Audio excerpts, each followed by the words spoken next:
You know, a lot of conversation goes around about how Walt Disney himself would have felt about the current state of Walt Disney Pictures. Would he love it? Would he hate it? The truth is, we'll never really know. One could argue that he would hate it because there's no soul or spirit being put into anything anymore. That Walt Disney Pictures is now just a never-ending factory that exists just to churn out content as endlessly as possible. And now, every single thing they own is tainted because of that mindset. Sure, every once in a while they release an Andor or an Encanto, but those are sadly becoming the exception, not the norm. However, another could argue that he'd be totally down with how the company is running things. He was a capitalist at the end of the day, and he was totally fine with running his company and his workers into the ground. The infamous animator strike of 1941 is a good example. Before that, the payroll was inconsistent among the animators. Some animators were limited to 40-hour work weeks despite working longer than that. Long story short, it was a bad time to work at Walt Disney Animation, so a strike happened. So Walt, being the business tycoon that he was, responded in the very rational way by firing everyone. Oh, by the way, Megan? You're fired! So eventually he gave in to the SCG's demands, and the animators now had better working conditions and fair pay. And Walt was freaking livid about it. So here we're out on strike now, see? And of course we behaved like lunatics. We're a young kid, don't forget. And we were having a good time, and those inside were not having such a good time because we were so vocal and outside there, you know, walking back and forth and yelling at them. But then Walt, going in and out, started snarling at us for some reason, and insulting Art Babbitt, our leader, who'd be out there, you know, on a mic, exhorting us to more action. And so, Walt took that really to heart. And whereas I had considered myself a good friend of Walt before, I could see that he took a dislike to me when he saw me, you know, jumping around, and I don't blame him. He took it to heart, so I knew we had hurt his feelings. How dare we go out on strike against him? He would even go on to blame communism for the strike. I'm not kidding. He really tried to use Red Scare tactics to try and cheat his employees out of an honest day's pay. Scary how things really haven't changed all that much over the years. Walt and Bob would get along like a house on fire, wouldn't they? I'm bringing all this up because the very idea of remaking movies wasn't all that foreign to Walt Disney himself, believe it or not. In fact, one of his most iconic films was in fact a remake, and that film was Alice in Wonderland. Yeah, I bet you didn't see that one coming, did ya? That's right. Alice in Wonderland, the classic from 1951, is a remake in a strange way. In the 1920s, a series of silent black and white films were released by Disney titled the Alice Comedies. These were a series of shorts that were based on Alice in Wonderland. I say this because the shorts don't have a whole lot to do with the books, outside of simply having the titular main character in them. In these shorts, Alice would simply go on random misadventures with Felix the Cat. Yes, that Felix the Cat. As a matter of fact, in one of these shorts, Alice solves the puzzle, we get introduced to one of Disney's most iconic characters, Pete. Yeah, that Pete. He was originally this peg-legged bear before being redesigned to be a cat to better fit his rivalry with Mickey Mouse. This series of films lasted between 1923 and 1927, with there being a total of over 50 films being made, although a huge chunk of them have been destroyed and lost to time. While the short films were never a huge success, Walt Disney still loved the books and always dreamed of making a full-length film about it. And when he learned that the books had entered the public domain, he took his shot. Of course, it would take him until after World War II before he could finally get started on this thing, and the Alice in Wonderland we all know and love to this day was finally released in 1951. So, yeah, Walt Disney himself made a remake. Now, sure, you can argue this is a giant stretch of the imagination, but Walt Disney was a business tycoon at the end of the day. Sure, they're both radically different adaptations, but the way he saw it, as long as there was money to be made from the venture, then it didn't matter that he was essentially doing the same thing twice. Or over 50 times in this particular case. Funny enough though, it didn't work. Alice in Wonderland was actually a bomb both critically and financially when it was first released. Even Walt himself was unsatisfied with the final product. Ward Kimball, one of the animators who worked on the film, stated, "It suffered from too many cooks, or directors. Here was a case of 5 directors each trying to top the other guy and make his sequence the biggest and craziest in the show. This had a self-canceling effect on the final product. but I think at this point we're getting off topic. I bring all of this up because Walt Disney was a businessman. The sweet, childlike entity that Disney loves to prop up just isn't who he was at the end of the day. Maybe he did believe in the magic of animation, but he was also a soulless CEO as well. So maybe Walt Disney would be down with how the company is being run nowadays, cause it really doesn't seem like much has changed, has it? And to think, this whole trend of remaking animated classics into these live-action husks came from this live-action remake of an animated remake of a series of live-action animated hybrids. That's pretty ironic, isn't it? That's the word I'm looking for, right? Ironic? Yeah, let's go with ironic.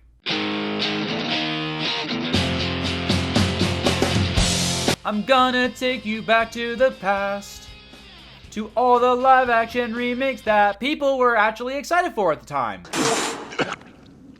Excuse me. Oh, don't pretend you knew better. Everyone was on the hype train when this trend was first starting out. Oh, what fools we were. Oh, if only we knew where we were heading as a species. And before you guys start commenting, yes, I am well aware this is not the first live-action remake from Disney. The 2016 Jungle Book is the third of its kind, I know. But when we talk about this trend that Disney is still doing to this day, 14 years later, we know what movies we're talking about, and we also know exactly where it began. Yeah, I don't think we need to be rocket scientists to tell that this was the beginning of the end. What with this movie making over $1 billion in the box office? That was a big deal at the time. Keep in mind that this was Disney in 2010. This was before they owned Star Wars, Marvel, Fox, etc. This was before they would become the massive conglomerate that we all love to hate today. Not to mention, this movie was only the 7th in history to reach that number in the box office. Seeing a movie make over $1 billion back in 2010 was a rare sight to see. Nowadays, we see movies make that kind of money like it's no big deal. 2019 alone saw 9 movies make that much money, and that's including Endgame, which became the most successful film in history for a short time. You know, before Avatar got jealous and just had to have a re-release. So yeah, it's no surprise to see why Disney decided to keep on doing this, because regardless of how critics felt, audiences felt different. Regardless of how you feel about this movie now, when this movie came out, it was everywhere. Everyone was talking about it, and everybody loved it. They sold merch at Hot Topic before Hot Topic sold out. That's how you knew this was popular. Now, regardless of how you feel about the quality of the movie, you can't say Disney was a fool when it came to the marketing. They had a big name director whose name they plastered all over the trailers. They had big name actors, you name it. It's certainly a far cry from how they market their movies nowadays. Which they don't. Which brings me to another point. Why was everyone on board at this point when most people aren't anymore? Well, for starters, Disney wasn't thanking China of all things for allowing them to film near concentration camps. We'll get to that one. Secondly, for better or for worse, these remakes weren't just carbon copies of the original. Say what you want about these earlier remakes, they at least tried to do something different. Alice in Wonderland wanted to be a darker and grittier take on the story. Maleficent wanted to tell the story of Sleeping Beauty through her perspective. Even the Jungle Book remake tried to be a little more like the book in a way. But as these movies made tons of money, Disney came to the realization that would inevitably ruin any chance of these movies actually being worth a damn, save for making money. They don't have to try with them. Starting with the Jungle Book, Disney would simply use the original animated film as a blueprint and just copy over that.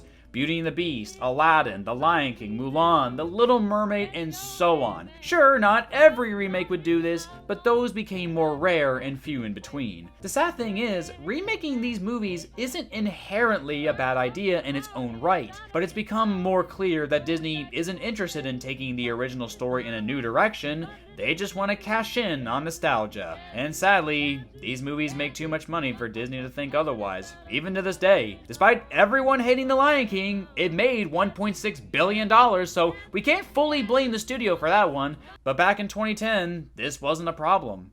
Back in 2010, we didn't hate Disney all that much. Back in 2010, we had nothing to fear. Except for this movie sucking.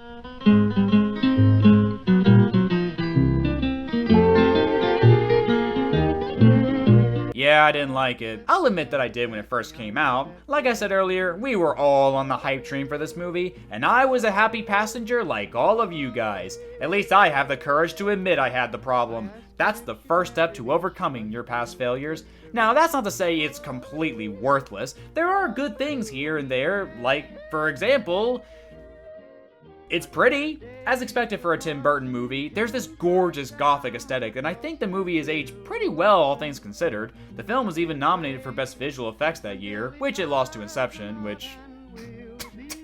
yeah. The movie did win the Oscars for Best Art Direction and Best Costume Design, and while I'm not too familiar with that kind of stuff, sure, why not? Tim Burton just went off on this movie in every stage when it comes to presentation alone. I mean, sure, there could be more color in some scenes, maybe the lighting could be tuned up a bit here and there, but I honestly really like what Tim did to Wonderland. I recently started playing the American McGee Alice games, and it reminds me a lot of that. Hell, I wouldn't be surprised if that game turned out to be an inspiration for this movie. Of course, unlike American McGee, they can't go all out like that, which is a shame, but I know, it's Disney. Still, for a PG-rated movie, they really push it at times. It's not afraid to have some pretty fucked up scenes, like when the Dormouse rips out the Bandersnatch's eye, or when Alice has to cross a lake full of discarded heads. That shit is awesome. I love it when a PG-rated movie actually earns its rating. Fun side note, in the MPAA's rating, they listed it as PG because of fantasy action violence and a smoking caterpillar. Like, for some odd reason, they felt the need to emphasize that it is the caterpillar that is smoking. They could have just listed the smoking, but no. Parents need to know that it is the caterpillar in particular that is the one smoking. I just thought that was really weird as a teenager. The acting is also pretty darn good in this movie. Well, mostly. Easily the weakest performance is Mia Wazai... Fuck it. Mia plays Alice, and she can come off as pretty stilted and dull a lot of times. For someone who's trapped in this magical world of talking dodos and giant monsters, you'd think she'd be a little more expressive. Her whole entire performance can be summed up by using the word slight. Look slightly concerned, look slightly annoyed, look slightly angry. Everyone in this movie is acting circles around you, and you're the main character. For someone who's supposed to be trying to break away from the cold, stilted world of reality, you don't seem to be doing a very good job at that. But we'll get into that shit later. Everyone else in this movie is doing pretty great, actually. When this movie came out, everyone just went on and on about Johnny Depp as the Mad Hatter. He was to this character what Heath Ledger was to the Joker, apparently. And if you even dared say anything bad about it, it would be off with your head. But it's been 14 years, guys, so can we finally acknowledge that he was just good? Not amazing or anything, definitely not the best choice, but still good. Yeah, still good. He definitely looks the part and gets the mannerisms down very well. I honestly never minded him going into different accents as he spoke. I always just chalked that up to him being the Mad Hatter, who is mad. It just never bothered me. What did bother me, however, was when he would dip into his Jack Sparrow persona, which he does quite a bit at times. You run out on him to save your own skin, you godless Scottish pilgerickering, shookum juggling, slurking Urfeld. When the White Queen once again wears the crown, I shall futter whack him vigorously. I've been considering things that begin with the letter M. Moron. Maybe that wee little boy.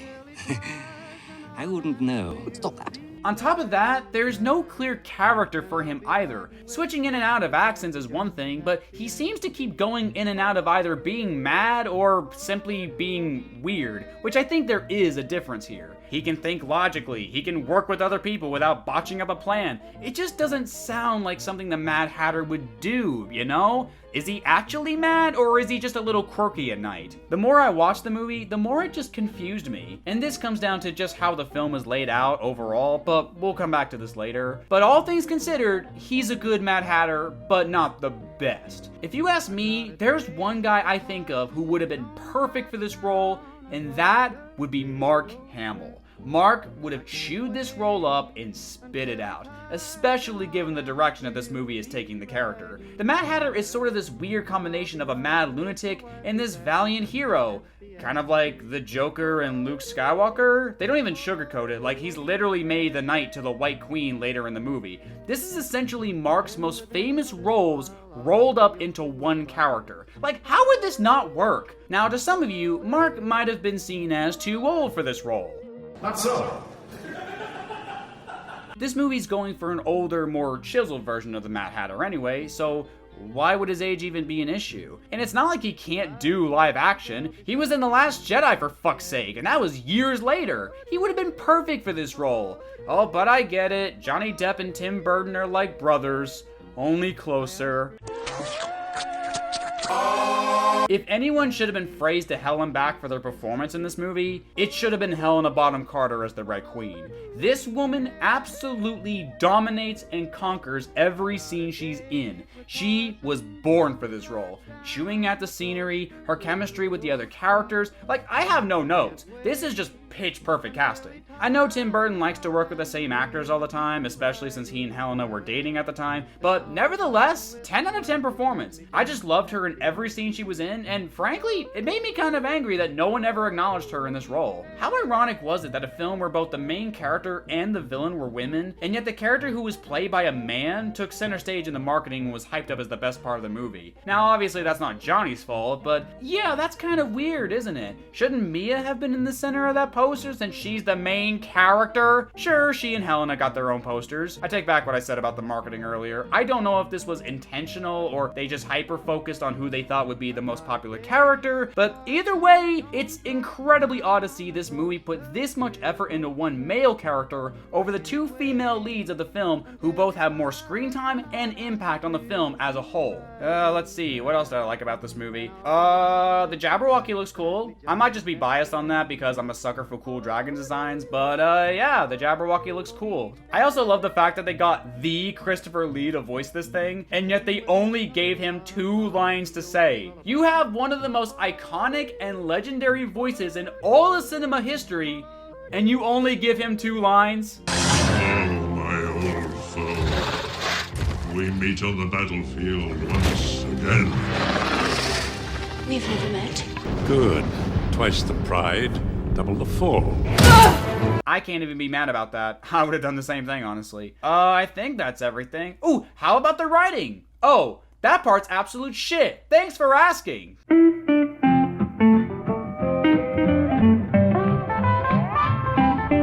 I don't understand how it's even possible. Like, how do you turn such a random, wild, and chaotic world that is Alice in Wonderland and turn it into this generic, run-of-the-mill fantasy adventure? Suddenly, all of the creativity that made Wonderland such a vivid and unforgettable place is now used mainly for aesthetic, save for things like the potion and cake. I don't want to waste my time comparing this to the animated version, since these are 2 very distinct movies and I don't really see a point. Even Tim Burton himself doesn't consider this a remake to the animated version, or even a sequel to it.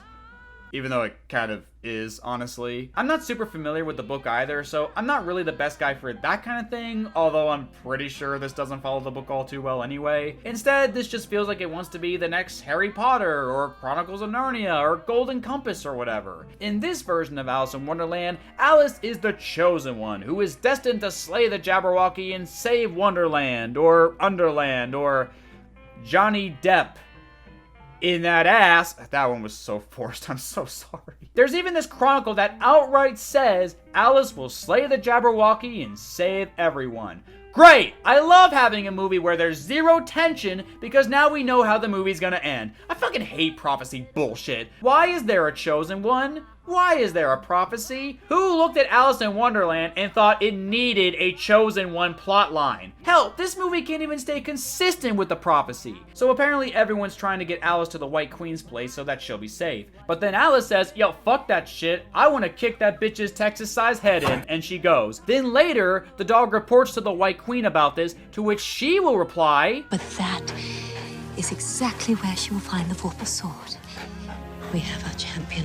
So wait a minute! She was always supposed to go there anyway? Then what was all that about? Shouldn't they have been trying to get her to the Red Queen's place anyway if the whole point was for her to get the stupid sword that honestly isn't even that special?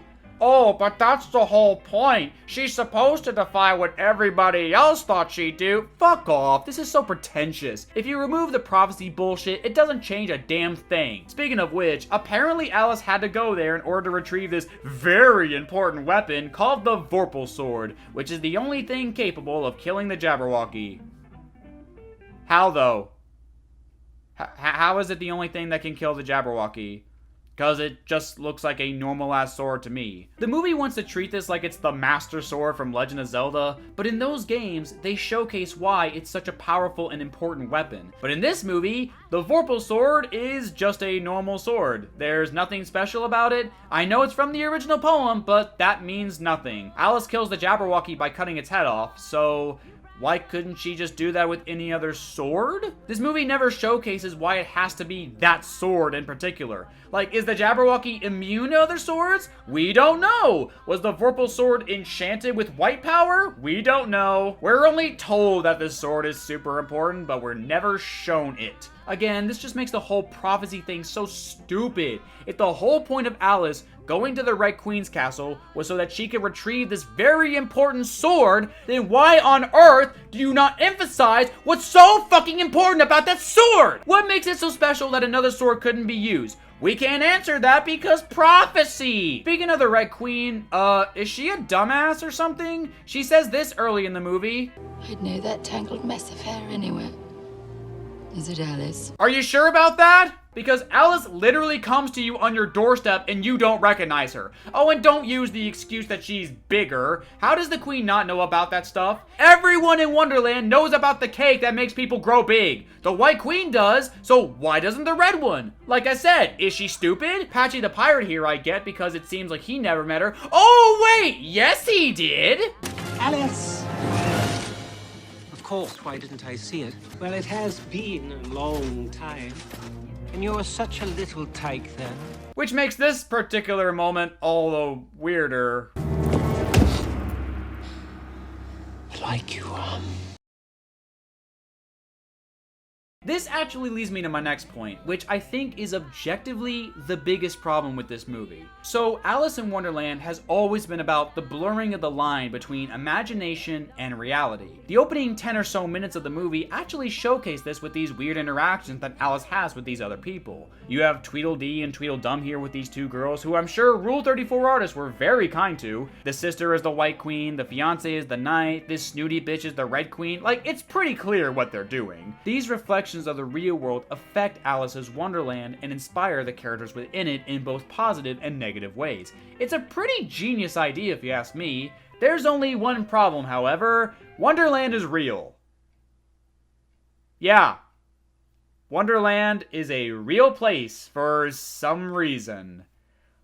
Oh, I swear to God, if I had my Gwimbly gun on me right now! Why is Wonderland real? Why couldn't it have been her imagination like in practically every other interpretation of this story? Not only have you reduced Alice in Wonderland into this generic, mediocre fantasy story, but you also kind of butcher what made Alice so interesting in the process. In the original story, Alice, who is a young girl entering Wonderland for the first time, was supposed to represent how a child is going to experience new things, both good and bad. Wonderland is a lens to which a child is going to see the real world through.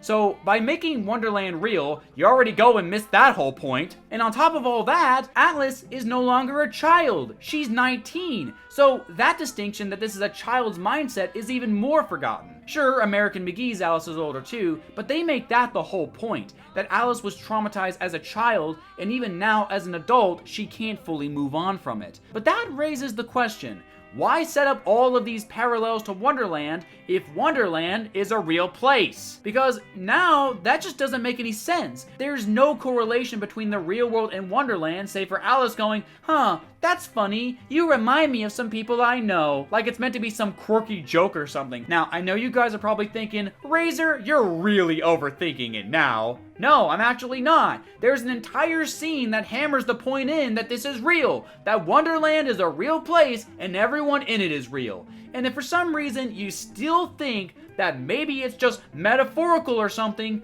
then answer me this, viewer. If Wonderland isn't real, then why does Alice still have her Bandersnatch scars on her arm at the end of the movie?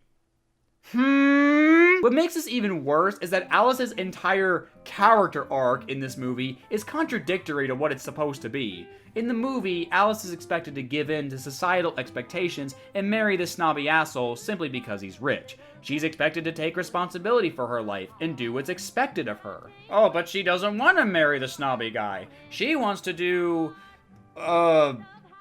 Yeah, what exactly does she want to do with her life in the opening? She doesn't want to conform to society, but she never gives us an idea of what her true desire is. How am I supposed to relate to a character who doesn't give me an insight on what they want out of life?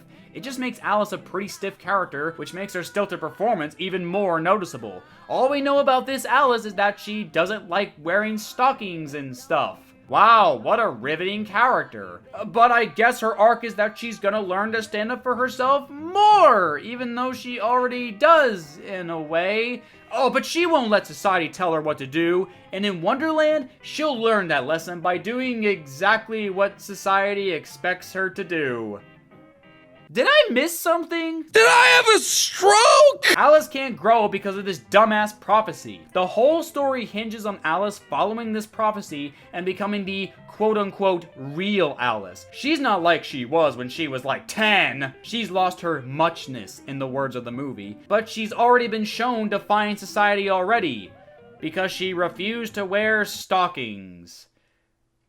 What is this movie trying to do exactly? How does Alice change from point A to point B in this movie? The development she undergoes is very flimsy, as both not enough character is shown to us in the beginning, and not much has changed to that character in the end. Alice needs to be completely submissive to society in the beginning for this arc of hers to work. But I guess that would make a woman look weak, and even back in 2010, Disney wouldn't allow for such a thing. I don't know. Alice isn't the train wreck of strong female characters that Disney is known for nowadays, but she's not exactly shown in a weakened state when she should be. The closest thing we get to that is right before she decides to fight the Jabberwocky, but that's still tantamount to the prophecy and Wonderland being real. There's just so many story problems here that the scene of vulnerability falls flat on its ass. We know Alice is gonna change her mind and fight the Jabberwocky. It's so fucking predictable and tedious. Even without the prophecy, this is still just such a generic story that unless you're like 7 years old, you're gonna predict what happens next. Not to mention this movie will just bullshit its way through certain parts, like how the Mad Hatter does escape the Red Queen. He just walks out after starting a riot in the middle of the castle. Like, why aren't these guards attacking people? Why aren't they trying to recapture him? He's just standing there, menacingly. He just walks the fuck away and nobody seems to care because, well, he's gotta be there for the final battle. Why don't you slay the Jabberwocky yourself? You must have the power. It is against my vows to harm any living creature. Oh yeah, don't you just love it when a character breaks their most solemn vow for the sake of a joke? I love it when a character can't remain consistent. I know this is just a small scene, but there are a lot of character inconsistencies in the movie like that.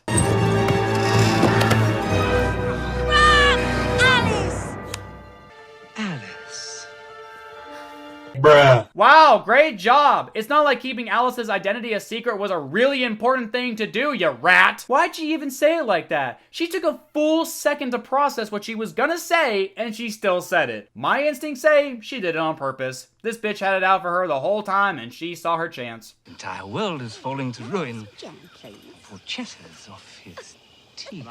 What happened that day was not my fault.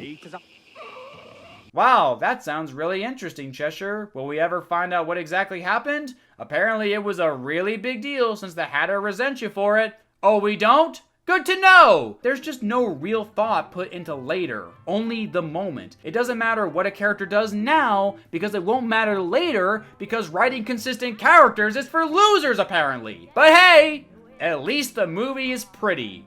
At least there's some good performances here and there. At least it was an attempt at something different. Alice in Wonderland was not a good start for this trend. However, it could have been a lot worse. Boy, how far we have fallen.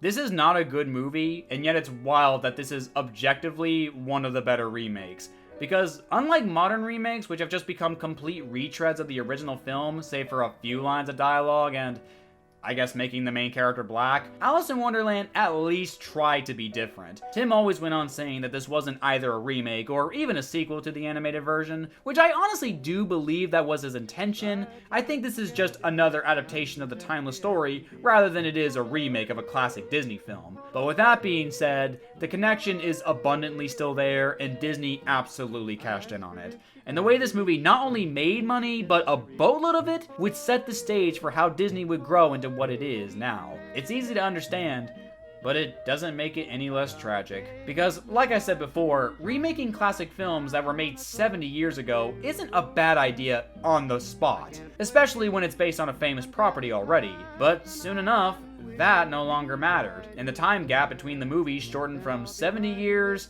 to 20 years to not even 10 years anymore. Which, hey, silver lining, we might get that Wish remake after all! Only live action, and thus worse. Where was I going with this? I had a point. I know it's unfair to hold Tim Burton personally responsible for this when all he wanted to do was make an Alice in Wonderland movie, but this is where the trend began. This film, being as successful as it was, would not only inspire Disney to keep remaking their classic movies, but it would also inspire other studios to try their hand at it as well. I know not everything is a remake now, but it's very clear where they put their money into, because the box office speaks louder than angry YouTubers do. And sadly, the 2010s would be defined by the success in more ways than one. Not only would Disney be able to buy some of the biggest brands in all of cinema, but they'd repeat this success, for better and for worse. But those will come in future videos. Looking back on it now, though, Alice in Wonderland was, to me, a fad. Everybody loved it for a little while, but eventually, everybody moved on to the next big thing. It got to where everybody moved on so hard that when the sequel came out 6 years later, nobody cared. I'm sure I'll have to watch that one eventually, but it's not like I don't get it. Alice in Wonderland came out during my emo phase, and it kind of became synonymous with that culture at the time. But where stuff like The Black Parade and The Nightmare Before Christmas are pretty timeless, this felt more like revisiting Attack Attack. And the less I think about Stick Stickly, the better.